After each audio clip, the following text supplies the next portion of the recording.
लोकशाही मजबूत करण्याकरता प्रत्येक नागरिकांनी जाऊन मतदान करावं। ही महानगरपालिकेची अतिशय महत्त्वाची निवडणूक आहे आणि मतदानाचा हक्क प्रत्येकाला ज्याला कोणाला मतदान करता येतं नियमाप्रमाणे त्यांनी जाऊन आपला मतदानाचा हक्क बजवावा, अशा प्रकारची मी आव्हान आणि विनंती नागरिकांना करत आहे।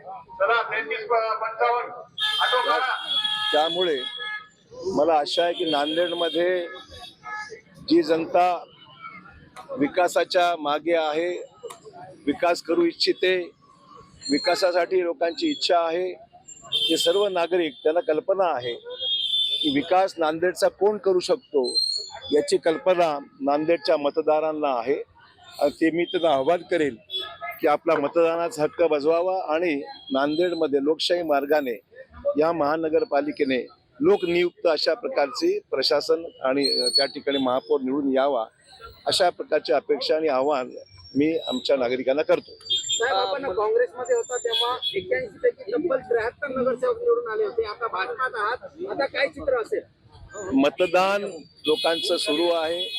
आज मी याच्यावर कुठली प्रतिक्रिया देणं उचित नाहीये।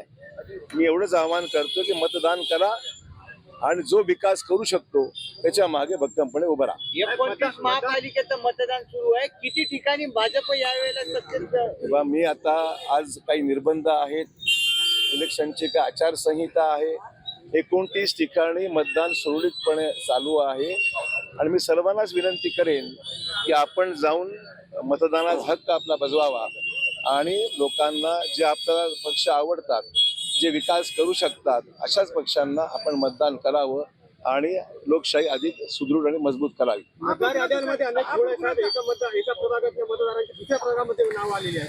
काही प्रमाणात तक्रारी यायला सुरू झालेला आहे। मी निवडणूक आयोगाला विनंती करेन लोकांची गैरसोय होऊ नये, अशाच पद्धतीने लोकांचे मतदान केंद्र असावं, याद्यामध्ये काही तक्रार ते पाहावं, कारण की या गोष्टी दरवेळेस काही ना काही प्रमाणात घडत असतात।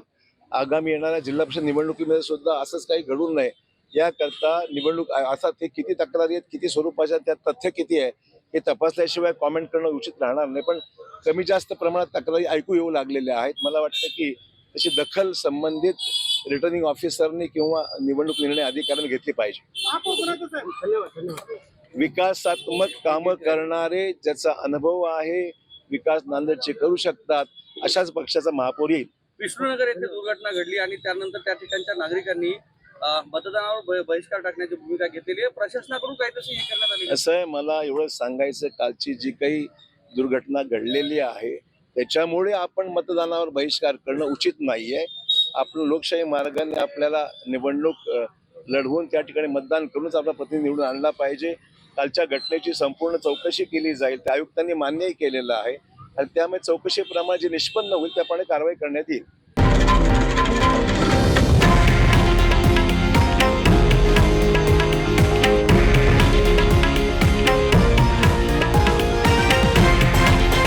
हे आहे देशातील नंबर 1 न्यूज नेटवर्क आणि आपण पाहत आहात TV9 मराठी, एकमेव।